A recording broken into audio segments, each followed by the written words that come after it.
We are now into the second half of Season 3, and if anything is to take from the opening 2 seasons, that means business is now about to pick up. Welcome back, guys, to Fog Entertainment.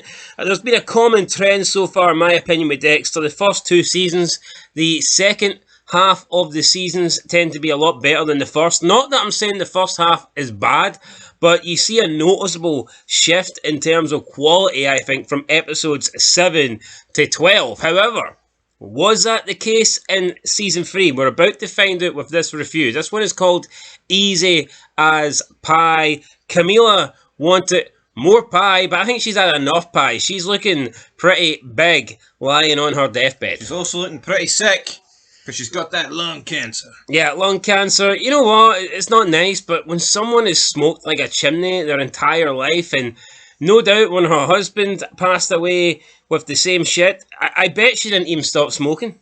Probably not, no. So I find it hard to be too sympathetic there. Yeah. You reap what you sow, really. That's what it is. She had to stop, she didn't. Chimney has been put out of commission. Yeah, so Dexter's having a dream where he's playing golf and him and Miguel are coming up with their new plan, because it looks like they're in it together now. They are a killing machine. They are the duo that take life. So Dexter and Miguel. The dream team. The dream team, so to speak. Dexter then gets tasked by Rita to get a list for everybody coming to the wedding. He needs names. He needs to know about plus ones. He needs to know all this information. Doesn't really strike me as a Dexter kind of thing. I can't imagine he wants to go around asking people. He did put the donut guy down though, despite not knowing his name. Although, I think that's fair enough, because Rita says unless you know his name, he ain't coming to the wedding. But Dexter pretty much almost every day does bring people in donuts. So therefore, he pretty much sees the donut guy every day. Yeah, so therefore he would know him. But again, you feel like he would just invite everybody in the force.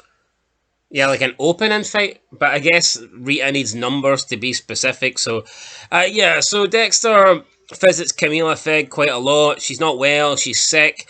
She knows she's not got long left to live, and she's pretty much just going to have to die in this room staring at the shitty wallpaper.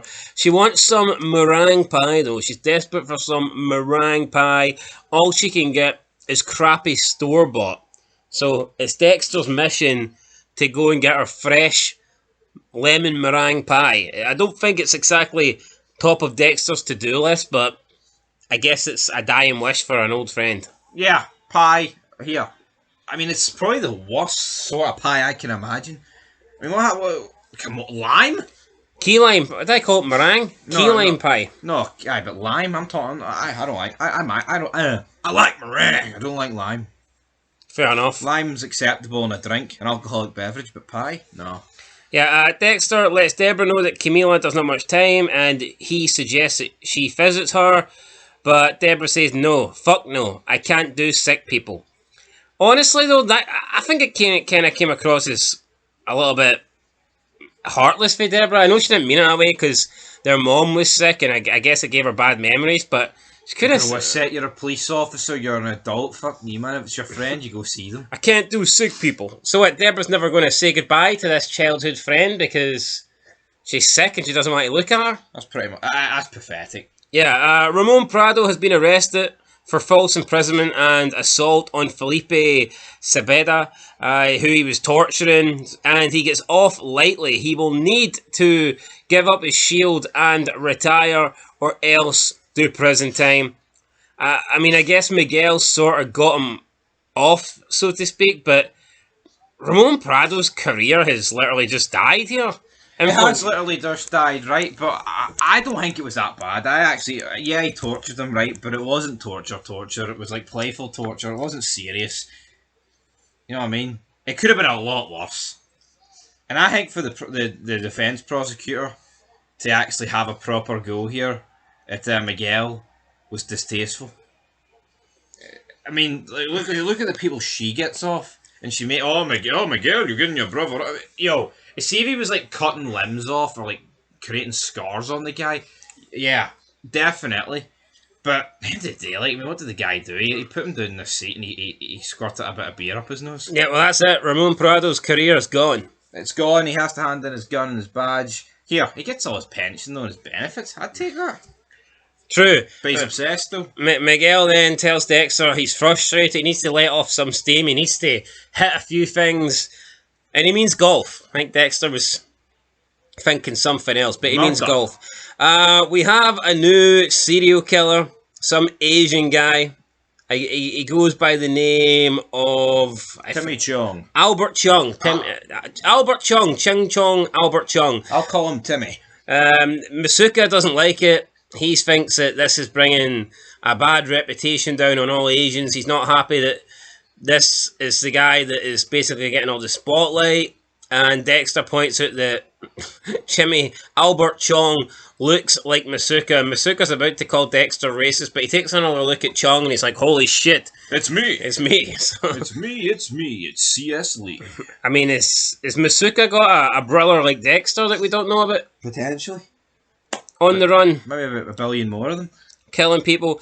Wendell Owens' mother calls the station. She says she has information on her son. When Deborah gets there, she produces the card that Deborah gave Wendell, and she blames Deborah for the death of her son. You can kind of see why, to be honest. Yeah, you can kind of see why, but I mean, come on, your son shouldn't have been involved with a criminal gang. True, he put himself in that position, so it is what it is. The police tried to help him. It's always they always try and play the victim, right? The parents. How about you look after your son? You'd be like, no, you're not fucking leaving this house because you're going out and you're involved in criminal activity. Oh, let's blame the police. Actually tried to help him. Dead on. Deborah cared more about him than his mum. True, bought him food, bought him onion rings. But that was more than what he was getting back in the Wendell household. Yeah, Albert Chung though, he has been caught because he seems to only attack women and he seems to only wear socks, and the socks gave him away. The blood prints on the socks, it fucked him right up. So he's been caught. However, Ellen Wolf, the defense attorney, wants to get him off. She wants to get him a better deal.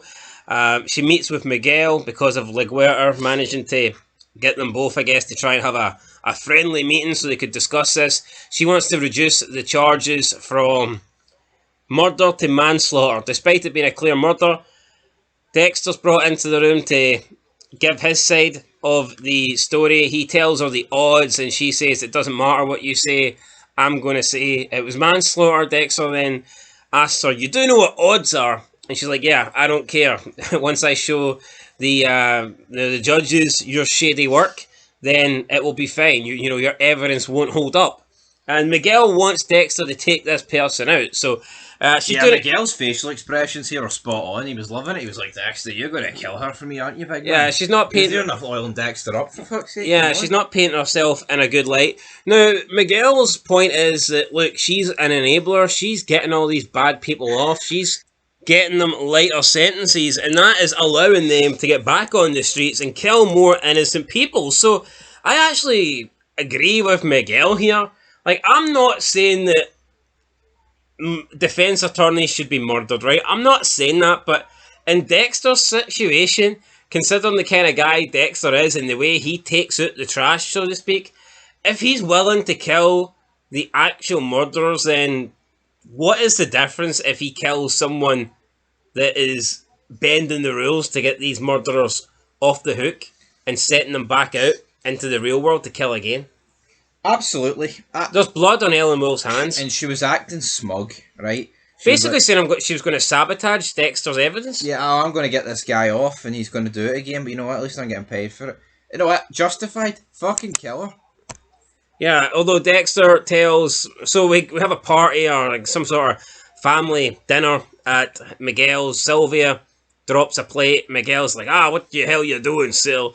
Dexter then and Miguel then have to go and put on a movie for the kids. Miguel brings up the fact Ellen Wolf needs to go. She's a blood-sucking, soulless defense attorney. But they need to go after the root of the cause. Dexter says, she hasn't killed anyone, and he can't do it. And Miguel's like, well then, fuck you! And fuck you, Dex! I'm not doing it. And that's it. The Miguel-Dexter relationship seems to be on ice. What I would say as well, though, Dexter could have used this. It's like, if they killed her, would that not have brought heat to those two? Like, could Liguerta not have clicked on? Or maybe she thought they wouldn't be capable of that, but... Possibly, maybe you need to try and stay undercover. And then we have Sylvia and Rita. She's worried about Miguel, what he's getting up to. Rita tells her, "Don't worry about it. Dexter went through something like this as well." And then Sylvia asks Rita, "Well, what is it Dexter did?" And she's like, "Well, he did drugs and he was cheating on me." So that's hardly going to, make Sylvia feel relaxed. Yeah, it's like, oh, Dexter did that, but he's alright now. And she's just kind of fucking threw Miguel under the bus. Yeah. Who's not having an affair and he's not taking drugs, as far as I know.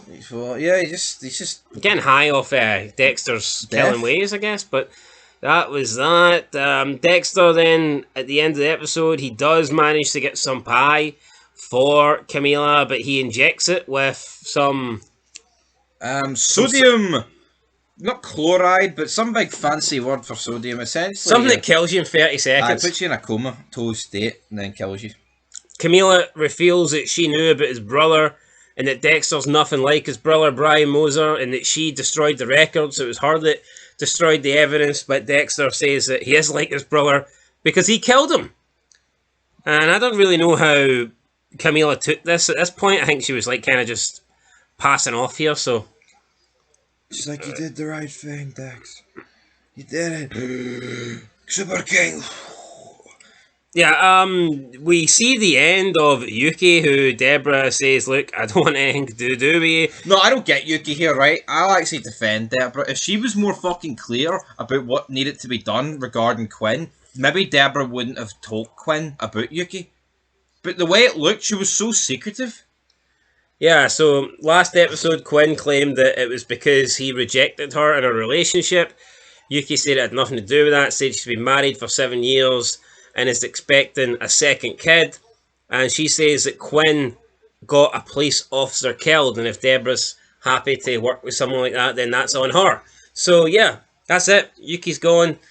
Bit of a waste. Enough in character, right? But I don't see how you can blame Deborah here. She doesn't know. It's mental that Yuki has got such a vendetta against Quinn, yet we never see them. They never have an on-screen appearance. Like, that's strange. Yeah, no, that is strange. How did we not get one? That baffles me. Maybe we'll get one. But now Deborah just can't really trust Quinn, and rightfully so. She's not really trusted him for the entire season. He got a cop killed. That could mean anything. That could mean he was like, "Oh, I'll take the front door, you take the back," and because his partner went through the back door to get killed, that doesn't mean it's his fault. I mean, it could be anything. How's Deborah supposed to know? That's what I'm saying. So that's what we'll leave it. I don't think Quinn's that bad. I trust Quinn. Yeah, we get Miguel. He meets at a cafe with Dexter. He apologises again for his out of control behaviour. No, I'm sorry. It's becoming a popular trend here. Dexter then buys 2 beers. They toast Ellen Wolf, and they are reunited as friends. And Dexter asks Miguel to be his best man. And Miguel says yes. Yes, Dexter, it's a yes. So that's it. Dexter gets a new best man. Camila gets to eat some pie before she dies.